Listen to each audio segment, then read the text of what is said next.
So this won't come as a shock to any of my readers, any of my listeners, any of my viewers.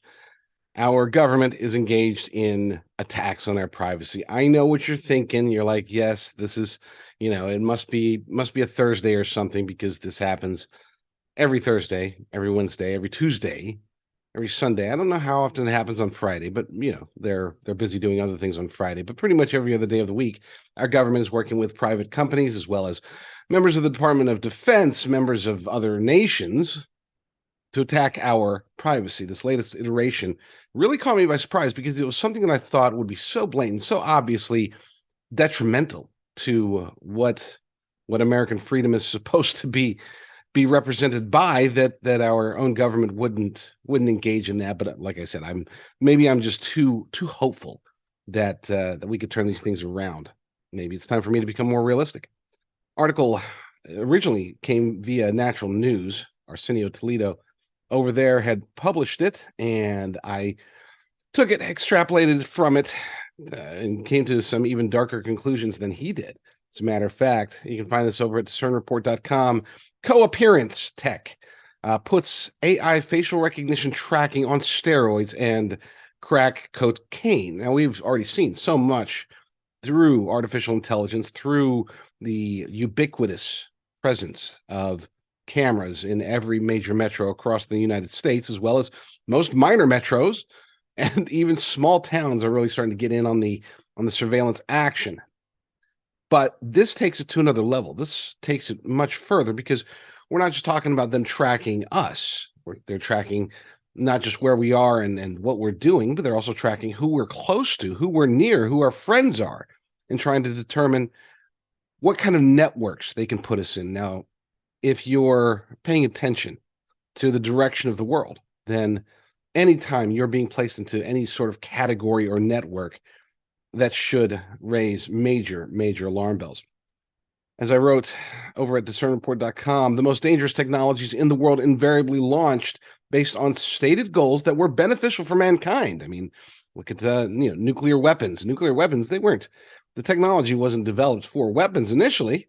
That's just where it took it. As we've learned over the centuries, new technology always lands in the wrong hands and is quickly perverted by the machinations of mankind's evil nature. AI-driven co-appearance technology, as it's called, may be the exception. No, it's not the exception because it's not going to be used for evil. It will be. It's the exception because it's only loosely uses the guise of being a benefit to mankind in order to pursue its real goal in the realm of dystopian evil. To understand this fully, we have to take a look at where it is today and extrapolate how it will be used in the not too distant future. Both private corporations and governments are installing the technology into their systems to build trackable networks of people.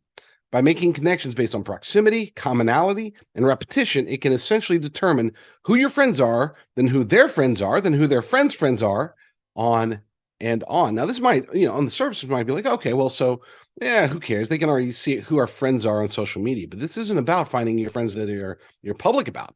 This is about finding just people that you're close to, maybe that you're not even friends with at all, but still trying to attach you to them. Now, imagine you go to a bar and you meet a guy at a bar, and so you have a conversation with him, and then like 2 weeks later, you might see him. You say hi. You don't engage in another conversation with him because he was kind of a jerk last time, so you just kind of avoid him. And then a week later, you see him at the grocery store. Well, as it turns out, that guy is a domestic terrorist, and now, based upon this technology, you too are in this network of potential domestic terrorists. They can investigate you. They might find out, hey, on Twitter, he was talking about how the January 6th defendants need to be released. This guy's clearly a domestic terrorist. Let's dig into his finances. Let's dig into everything that he's been doing. Let's find the connections that are necessary to put him in jail along with these other people that actually are true domestic terrorists. That's a scenario that you might think it's far-fetched, except it's not. It's not. When you really look at the direction that our government is heading, the direction the technology is heading, the direction that society is heading, this is no longer a far-fetched, uncommon position perspective. Now, let's go a step further. Let's say it has nothing to do with just, crime. Let's say that they do take this, which they will, take this to the next step, just as China already has done, and use this for social credit scoring. All of a sudden, you're doing fine, you're obeying, you're being compliant, you're doing everything government's telling you to do, you're falling in line, but your buddy or somebody that you just have loose association with, maybe you say hi in your apartment complex when you pass each other in the hallways, maybe you go to the same church, maybe whatever, that person, their social credit score is in the tank. Now all of a sudden, you are part of their network, you're enabling them, and yes, just your sheer proximity to this person could end up affecting your social credit score. Now, if you're like me, you don't really care because we're not going to, at least hopefully most of my audience, are not going to abide by any social credit scoring at any point in the future at all. We're going to oppose it with everything that we've got. And even if it's forced upon us, we're not going to comply. They can do whatever they want to try to stop us. We're going to find alternatives because we will not be ruled, not by our own government, not by anybody else's government, not by a public-private partnership, some corporation, Jeff Bezos, Bill Gates. None of the evil guys are going to be, they'll have to jail us or kill us because we're not going to be compliant little sheep, no matter what. Now, take it one step further. Imagine in the very near future, there's another pandemic, and all of a sudden, contact tracing becomes something that this technology obviously will have. You don't have to have the app on your phone in order for them to be able to determine, oh, Bob was close to Sally, and Sally was close to Henry a few hours before, and Henry tested positive for some hemorrhagic fever. So let's go ahead and send men in hazmat suits over to Bob's place, throw some tape over his door, maybe even nail it shut, just like they do in communist China. I warn you guys of these things, not because I'm trying to be a fearmonger, but because I want you to be aware of what could possibly happen.